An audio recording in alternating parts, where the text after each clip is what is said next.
DBT লিঙ্কের ওয়েবসাইটের server খারাপ থাকার কারণে যারা এখনো নিজের ব্যাংকের অ্যাকাউন্টের সাথে ডিবিটি লিঙ্ক করতে পারেননি তারা কিন্তু একটি সহজ পদ্ধতিতে নিজের ব্যাংকের অ্যাকাউন্টের সাথে ডিবিটি লিঙ্ক করে নিতে পারবেন। দেখুন, বর্তমানে এনসিপিআই অর্থাৎ ডিবিটি লিঙ্ক করার যে ওয়েবসাইট সেটির সার্ভার এতটাই খারাপ, অনেকেই কিন্তু ডিবিটি লিঙ্ক করতে পারছেন না, বা কারো আবার আধারের ওটিপি আসছে না, বা কেউ আবার ব্যাংক সিলেক্ট করতে পারছে না। অনেকেই কিন্তু অনেক রকম সমস্যায় রয়েছেন। অনেকেই কিন্তু কমেন্ট বক্সে জানিয়েছেন যে ডিবিটি লিঙ্ক হচ্ছে না বা সার্ভার খারাপের কারণে ডিবিটি লিঙ্ক করতে পারছেন না। তো আজকের এই ভিডিওতে আমি আপনাদের একটি পদ্ধতি দেখিয়ে দেব।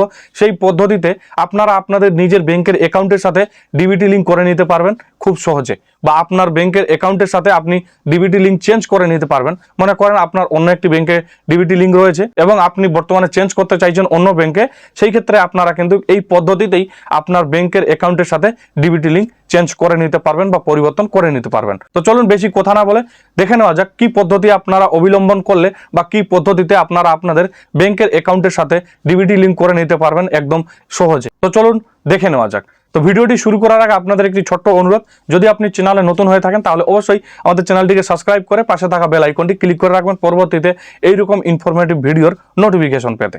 দেখুন, তার জন্য আপনাদের এই অ্যাপ্লিকেশন ফর্মটি ডাউনলোড করতে হবে। ডাউনলোড করার পর আপনাদের এটি পূরণ করতে হবে, ফিল আপ করতে হবে। ফিল আপ করার পর এটির সঙ্গে কিছু ডকুমেন্ট অ্যাটাচ করতে হবে এবং এটিকে আপনাকে জমা করতে হবে। জমা করলেই আপনি আপনার ব্যাংকের অ্যাকাউন্টের সাথে ডিবিটি লিঙ্ক করে নিতে পারবেন। এই ফর্মটি আপনারা কোথা থেকে ডাউনলোড করবেন এবং কিভাবে আপনারা পূরণ করবেন এবং কি কি ডকুমেন্ট লাগবে এবং কোথায় জমা করবেন সমস্ত বিষয় জানিয়ে দেবো এই ভিডিওর মাধ্যমে। তো চলুন প্রথমে আমরা দেখে নিই কিভাবে আপনারা ফর্মটি পূরণ করবেন। দেখুন, ফর্মটি ডাউনলোড করার পর আপনারা তিনটি পেজ পাবেন। আপনাদের ফিল আপ করতে হবে বা পূরণ করতে হবে। শেষের যে পেজটি রয়েছে বা 3 নম্বর পেজটি আপনাদের ফিল আপ করতে হবে বা পূরণ করতে হবে। তো চলুন দেখে নেওয়া যায় কিভাবে আপনারা পূরণ করবেন। প্রথমে আপনারা দেখতে পাচ্ছেন দা ব্রাঞ্চ ম্যানেজার এবং এখানে আপনারা দেখতে পাচ্ছেন ব্রাঞ্চ এবং এখানে আপনারা দেখতে পাচ্ছেন ব্যাংক। এখানে আপনার ব্রাঞ্চের যে নাম সেটি আপনাকে লিখে দিতে হবে। লিখে দেওয়ার পর এখানে আপনার ব্যাংকের নাম লিখে দিতে হবে। যদি আপনার পাঞ্জাব ন্যাশনাল ব্যাংকে অ্যাকাউন্ট হয় বা আপনি পাঞ্জাব ন্যাশনাল ব্যাংকের অ্যাকাউন্টের সাথে ডিবিটি লিঙ্ক করাতে চাইছেন, সেই ক্ষেত্রে এখানে আপনাকে পাঞ্জাব ন্যাশনাল লিখতে হবে, বা আপনার ক্ষেত্রে যদি স্টেট হয় তাহলে স্টেট লিখে দিবেন। অর্থাৎ আপনি যে ব্যাংকের অ্যাকাউন্টের সাথে ডিবিটি লিঙ্ক করাতে চাইছেন সেটির ডিটেলস আপনাকে এখানে লিখতে হবে। এখানে আপনি ব্রাঞ্চের নাম লিখে দিবেন, এখানে ব্যাংকের নাম লিখে দিবেন। এরপর এখানে আপনারা দেখতে পাচ্ছেন ডিআর স্যার এবং এখানে আপনারা দেখতে পাচ্ছেন অ্যাকাউন্ট নাম্বার, অর্থাৎ যে অ্যাকাউন্ট নাম্বারে আপনি ডিবিটি লিঙ্ক করাতে চাইছেন সেই অ্যাকাউন্ট নাম্বারটি আপনাকে এখানে লিখতে হবে। অ্যাকাউন্ট নাম্বারটি আপনি আপনার ব্যাংকের পাসবুক থেকে বা আপনার ব্যাংকের যে বই রয়েছে সেখানে আপনি পেয়ে যাবেন, বা সেখান থেকে দেখে দেখে আপনি ভালোভাবে এখানে লিখে দিবেন। লিখে দেওয়ার পর আপনার ব্যাংকের পাসবুকে যে নামটি রয়েছে সেটি আপনি এখানে সুন্দরভাবে লিখে দিবেন। লিখে দেওয়ার পর এখানে আপনারা দেখতে পাচ্ছেন ডেট, আপনি যে ডেটে বা যে তারিখে এটি জমা করবেন সেই ডেটটি আপনাকে এখানে লিখে দিতে হবে। লিখে দেওয়ার পর এখানে আপনারা দেখতে পাচ্ছেন এখানে আরেকবার বলা হয়েছে ব্যাংক অ্যাকাউন্ট নাম্বার। এখানে যে ব্যাংকের অ্যাকাউন্টের নাম্বারটি আপনি লিখবেন সেই নাম্বারটি আপনাকে এখানে আবারও লিখতে হবে। লিখে দেওয়ার পর এবার আপনারা এখানে দেখতে পাচ্ছেন সিগনেচার, এখানে আপনি সিগনেচার করে দিবেন। যদি সিগনেচার না করতে জানেন তাহলে আপনারা টিপসই দিতে পারবেন। এরপর আমরা একটু নিচে চলে যাব। আমরা নিচে চলে এসেছি। এখানে আপনারা 3টি অপশন দেখতে পাচ্ছেন, প্রথম, দ্বিতীয়, তৃতীয়। এখানে 3টি অপশন দেওয়া রয়েছে। প্রথম অপশনটি তাদের জন্য যাদের ব্যাংকের অ্যাকাউন্টের সাথে ডিবিটি লিঙ্ক নেই। আপনি অনলাইনে চেক করে দেখলেন যে আপনার ব্যাংকের অ্যাকাউন্টের সাথে ডিবিটি লিঙ্ক নেই, এবার আপনি ডিবিটি লিঙ্ক করাতে চাইছেন, সেই ক্ষেত্রে আপনার এই প্রথমের যে অপশনটি রয়েছে এই প্রথমের অপশনটি আপনাদের পূরণ করতে হবে। এক কথায় যারা ফ্রেশ তাদের ক্ষেত্রে এই প্রথমের 1 নাম্বার অপশনটি পূরণ করতে হবে। 1 নাম্বার অপশনটি কিভাবে পূরণ করবেন বা প্রথমের অপশনটি কিভাবে পূরণ করবেন, এখানে আপনি আপনার অ্যাকাউন্ট নাম্বারটি লিখে দিবেন। যে অ্যাকাউন্টে আপনি ডিবিটি লিঙ্ক করাতে চাইছেন সেই অ্যাকাউন্ট নাম্বারটি শুধু আপনি এই জায়গায় লিখে দিবেন, বাস, আপনার আর কোনো কাজ নেই। এখানে আপনি শুধুমাত্র অ্যাকাউন্ট নাম্বারটি লিখে দিবেন।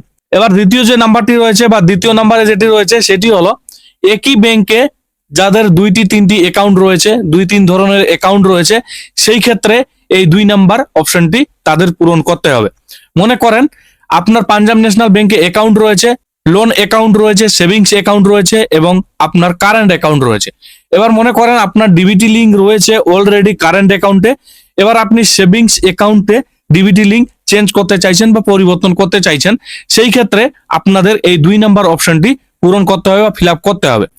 2 নাম্বার অপশনটি কিভাবে পূরণ করবেন, এখানে আপনি ব্যাংকের নাম লিখে দিবেন। মনে করেন আপনার পাঞ্জাব ন্যাশনাল ব্যাংকে রয়েছে, আপনি পাঞ্জাব ন্যাশনাল ব্যাংকের নামটি এখানে লিখে দিবেন। লিখে দেওয়ার পর আপনাদের আইআইএন নাম্বার লিখতে হবে। এখানে আপনাদের আইআইএন নাম্বার লিখতে হবে।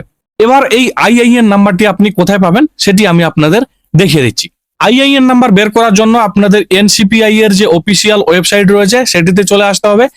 এই পেজটির লিঙ্ক বা এই ওয়েবসাইটটির লিঙ্ক আমি ডাইরেক্ট ডিসক্রিপশন বক্সে দিয়ে রাখবো, সেখান থেকে ক্লিক করে সরাসরি আপনারা এই পেজটিতে চলে আসতে পারবেন। এবার আপনি কিভাবে আইআইএন নাম্বার বের করবেন, এখানে আপনারা দেখতে পাচ্ছেন মার্চ ব্যাংক, অর্থাৎ যে ব্যাংকগুলি মার্চ হয়েছে, মনে করেন ইন্ডিয়ান ব্যাংক এবং এলাহাবাদ ব্যাংক মার্চ হয়েছে, সেই ক্ষেত্রে আপনারা এখানে মার্চের এখানে দেখতে পারবেন।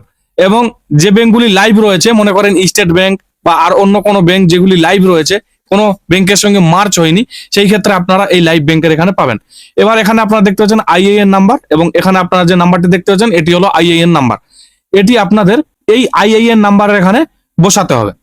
এবং এখানে আপনারা দেখতে পাচ্ছেন 3 নম্বরের যে অপশনটি রয়েছে, 3 নম্বরের অপশনটি হলো যারা আলাদা ব্যাংকের ডিবিটি লিঙ্ক অন্য কোনো ব্যাংকের অ্যাকাউন্টের সাথে ডিবিটি লিঙ্ক চেঞ্জ করতে চাইছেন। মনে করেন আপনার স্টেট ব্যাংকের অ্যাকাউন্টের সাথে ডিবিটি লিঙ্ক রয়েছে, এবার আপনার পাঞ্জাব ন্যাশনাল ব্যাংকের অ্যাকাউন্টের সাথে ডিবিটি লিঙ্ক চেঞ্জ করতে চাইছেন, সেই ক্ষেত্রে আপনাদের এই 3 নম্বর অপশনটি পূরণ করতে হবে। এখানে আপনি লিখে দিবেন ব্যাংকের নাম এবং এখানে আপনি আইআইএন নাম্বার লিখে দিবেন। আইআইএন নাম্বার কিভাবে বের করতে হয় সেটি আমি বলে দিলাম। এরপরে আমরা একটু নিচে চলে যাই।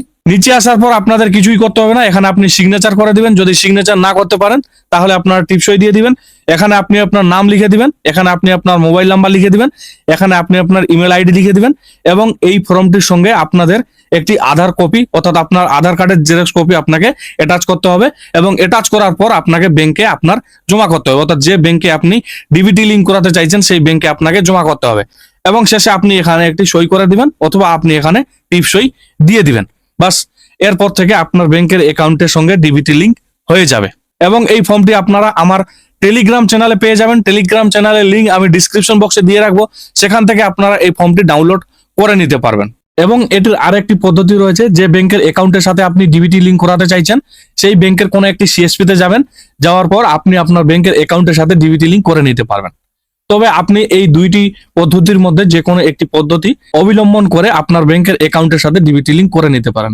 1 নম্বর পদ্ধতি, আপনি এই ফর্মটি ডাউনলোড করে ফিল আপ করার পর আধার কার্ড অ্যাটাচ করার পর আপনি এটি আপনার ব্যাংকে জমা করতে পারেন, অথবা আপনি যে ব্যাংকের ডিবিটি লিঙ্ক করবেন সেই ব্যাংকের কোনো সিএসপি তে গেলে আপনি ডিবিটি লিঙ্ক করে নিতে পারবেন। তো এইভাবে আপনারা ব্যাংকে গিয়ে নিজের ব্যাংকের অ্যাকাউন্টের সাথে ডিবিটি লিঙ্ক করে নিতে পারবেন বা ডিবিটি লিঙ্ক চেঞ্জ করে নিতে পারবেন। আশা করছি ভিডিওটি আপনাদের ভালো লেগেছে। যদি ভিডিওটি ভালো লেগে থাকে তাহলে অবশ্যই ভিডিওটিতে একটি লাইক দিবেন। পাশাপাশি চ্যানেলে নতুন হলে অবশ্যই চ্যানেলটিকে সাবস্ক্রাইব করে পাশে থাকা বেল আইকনটি ক্লিক করে রাখবেন পরবর্তীতে এই রকম তথ্যমূলক ভিডিও পেতে। তো আজকের মতো এখানেই সমাপ্তি করলাম। দেখা হচ্ছে আবার কোনো নতুন একটি ভিডিওতে। ততক্ষণে সুস্থ থাকবেন, নিরাপদে থাকবেন। ধন্যবাদ।